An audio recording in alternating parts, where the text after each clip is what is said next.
제4차 행정사무감사 특별위원회 개의를 선포합니다. 성실하게 감사를 받을 것이며 증인으로서 증언을 함에 있어서는 양심의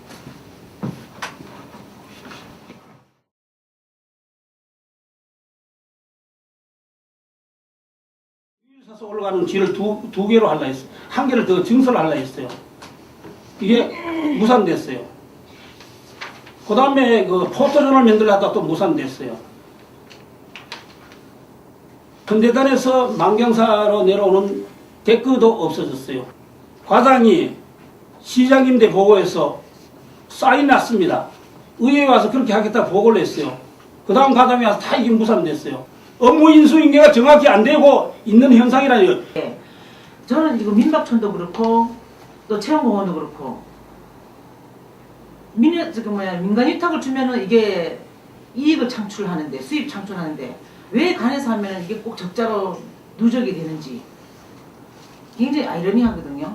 민박촌은 자꾸 뭐 적자 한다고 뭐 청소도 그렇고 여러 관리도 그렇고 그렇게 하지 마시고 뭐 알바생을 뭐 하든지 하여튼 해가지고 적극적으로 좀 홍보 좀 하고 또 좀 해주시기를 제가 당부드리겠습니다. 네, 고맙습니다. 해설산 도립공원이 가장 중요한 그 역할을 해야 되는데 한 1년도 안 된 사이에 이렇게 한 서너 분의 그 소장님이 이렇게 바뀌다 보니까 지금 사실 뭐 좀 중구난방이더라고 보니까요. 그래서 빨리 좀 소장님께서 뭐 또 얼마나 또 있다 가실지는 제가 잘 모르겠습니다만은 그 좀 안정을 해가지고 그 좀 살렸으면 좋겠어요. 석탄박물관도 그렇고 아까 민박촌도 그렇고요. 뭐 정말 최선을 다하면서 이렇게 한다 그러면은 이게 쌓이고 난다 그러면은 저는 분명히 좋은 나중에 좋은 결과물이 있을 것 같거든요. 어린이들이 오지 않는 박물관, 석탄박물관. 그러면 이러한 부분에서도 프로그램을 좀 바꿔갖고 365 세이프타운을 연계한 그러한 것을 좀 우리 좀 해주실 것도 그 당시 심의위원회 자료를 낸 게 있었어요. 그죠? 그게 이행이 안 됐단 말입니다. 이행이 안 됐다 해갖고 저희들한테 의해서 질타를 좀 했는데 그런 업체하고 연장 계약을 했다? 위탁 프로그램서부터 운영 자체가 이행되지 않은 거 아시잖아요. 다 뭐 이행되지 않은 건 아니고 다가 아니라 거의 안 됐지 않습니까 사실. 자료를 이거 하겠다 해갖고 자료 낸 게 있지 않습니까.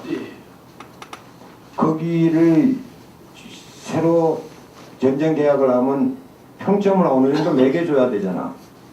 불이행, 이행, 불이행, 이행 뭐 이런 식으로라도 뭐 평점을 내줘야 되지 않습니까.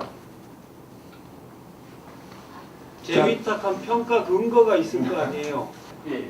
그 자료를 좀 끝내시면은 바로 좀. 근데 우리나라도 물 사 먹잖아요 지금. 300원 벌는 태백에서만큼은 그래도 대한민국 최고 명수를 그냥 공짜로 먹고 마시고 떠가고 갈 수 있다는 어떤 이 관광의 이미지를 심을 필요가 있겠다.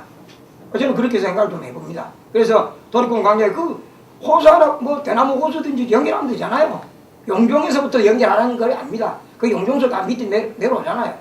그래서 먹을 만한 그러니까 그 수질 평가를 해서 이거는 관광에 자셔도 된다 싶으면 대형 무통에다 호수만 연결해서 그저 하루에 뭐 10병 20병이고 관광객에게 무한적으로 제공할 수 있도록 그런 시도도 좀 필요하지 않겠는가.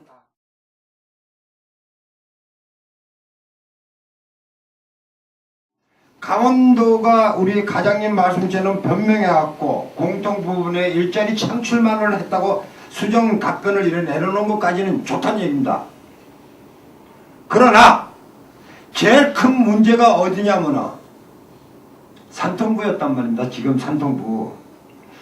산통부는 이 동의서를 인정을 하고 있다는 얘기예요. 나는 순수한 의도로 일자리 창출과 거기에 동의하겠다는 동의서를 써달래서 써줬는데 그걸 이용하는 강원도가 있어서 지금 문제가 되고는 있습니다. 재차 협의를 하신 게 맞겠죠, 그죠? 나중에 도에서 끝까지 밀어붙이든 시에서 못하겠다고 버티든 하는 문제하고 이 동의서가 산업자원통상부에 태백시 동의라고 볼 수 없다라고 얘기하시니까 이것도 통상부 답변을 분명히 받아주십사. 안 그린다면 사회단체가 지금 고소고발하는 부분에서 의회까지 동참할 수 있는 여지가 생긴답니다. 이 고발건은 폐기물 관련 고발건은 과연 태백시에 강원도하고의 관계에서 어떤 영향을 미칠 거라고 생각을 하세요? 상당한 영향을 미치게 될 거고. 오히려 정부보다도 더 큰 영향을 미칠 수 있겠죠. 그러면 사전에 이런 뭐 뻔히 예측된 이런 상황 아니었습니까? 시민단체에서 서명 받아서 고발하겠다 하면 그 전부터 얘기를 하고 다녔고 그렇게 또 실제로 행동에 옮겼고 저는 근본적으로 이 동의서 문제는 동의서에 사인을 한 거는 서명을 한 거는 잘못됐다고 생각을 합니다. 그때 그런 말씀하셨잖아요, 그죠? 과장님께서는 의도하지 않았지만 저쪽에 강원도나 산업통상부 정부 쪽에 좀 그걸 악용할 수 있는 소지는 충분히 있었고 실제로 그걸 악용을 해왔다는 거죠. 근데 그 이후의 대처 방법을 보면 우리 과장님 기자회견 하셨죠. 그거 자체가 시민단체에서 제기한 문제들에 대해서 내가 대응을 하는 거 자체가 저는 신중하지 못했고 너무 성급한 판단이었다고 생각합니다. 그게 오히려 지금과 같은 사태를 키운 계기로 작용했을 수도 있거든요. 이부터문에 뭐 숙박시설 같은 건 어떻게 되고 있어요? 그것도 그날 두건 의제를 가지고 논의했는데 저희 3월달에 제안했고요. 강원랜드가 5월, 10월 두 차례 3.15 세이프타운에 와서 누가 몇 명이 오는지 단체 계획, 일반 계획에서 분석을 했습니다. 그래서 강원랜드 입장에서는 일단 뉴스 호스텔을 신축을 하더라도 1년이 지나서 관광객 수를 파악한 뒤에 사업 결정을 하는 것이 옳고 또 강원랜드도 지금은 기재부, 산자부, 감사원 해서 투자 여건이 옛날만큼 녹록치가 않습니다. 점점 규제가 심해져서 어렵다 그래서 그렇다 그러면 어려운 건 이해가 가는데 다음 주 월요일까지 그것을 사업성 분석이라도 일단 착수를 해서 분석을 한번 해보고 그 결과가 나오면 그때 뭐 이렇게 논리적으로 얘기를 해라. 너도 혼자 생각해서 자꾸 되니 안 되니 이러지 마라. 우리가 뭐 사업 제한 요구를 합의서에 구체적인 사업 제안을 하면 검토하는 걸로 이렇게 되어 있습니다. 그래서 저희들이 유소호스텔 260억을 구체적으로 제시를 했습니다. 그랬으니까 아마 다음 주 월요일까지 사업성, 타당성, 착공 여부를 답변을 줄 걸로 예상하겠습니다. 아니 제가 이제 이쁘게 좀 과장님 말씀하고 조금 비슷합니다만은 이게 3.15 세이프가 정상 궤도가 되고 운영이 잘 된다면 자기는 적극 참여하겠다고 말씀을 했어요. 그러니까 그런 분도 있으니까 이거 우리 유소호스텔이 없는 강조에서 예약 취소가 엄청나게 많잖아요. 그런 걸 감안해서라도 가장 이런 부분에 대해서는 적극적으로 좀 이렇게 좀 추진할 수 있도록 시민들이 십몇 년씩 끌어왔던 이 문제를 하나하나 좀 이렇게 진전이 되어갈 수 있도록 좀 부탁을 드리겠습니다. 앞으로 이거를 바꿔야 3,461억 원 사업도 못하게 끝나게 돼 있다고 지금. 그래서 이 용역 하는 데 있어서 우리 태백시가 이 사업을 살릴 수 있는 그 과업이나 그 용역에 들어갈 수 있는 걸 제안을 해주세요. 지금 아무것도 안 하고 있잖아요. 태백시 뭐 하고 있습니까?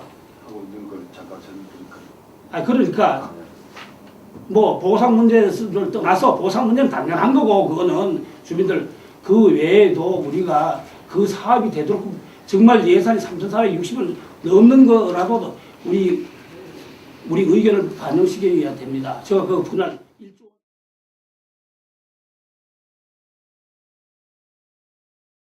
10년도부터 7월부터 현재까지 우리가 3년이 좀 지났는데 인사를 너무 자주 했지 않느냐 이런 이제 모든 우리 시청 공무원들이 말씀하시는데 과장님 입장에는 어떻게 생각하세요? 사업을 보려면 적어도 뭐 1년, 2년 정도 가까이 되고 어느 정도 틀을 잡아놓고 오는 것이 지금 우리 현실입니다. 사실 태백시에. 그래서 저는 인사의 과장님이나 계장님들을 너무 자주 하는 것은 사실적으로 모든 업무에 차질을 가져온다 이런 말씀을 드리고 싶습니다. 그래서 그 인사를 시장님이 다 한다고 생각하지 말고 자치행정과장님이 정말로 중심을 잡아서 해야 된다는 거예요. 시장인데 다 넘기는 게 아니고 해서 자 이렇게 되면 시장님 참 이래서 이러니까 이런 문제점이 있으니까 건의를 해야 된다는 거예요. 건의를 해서 그 차주하지 않도록 일을 원만히 처리된다면 인사가 돼서 그래서 태백시가 발전해야 된다 이런 말씀을 제가 드리는 겁니다. 유지해야만이 시다 이런 거에까지도 마지노선이 넘어졌습니다.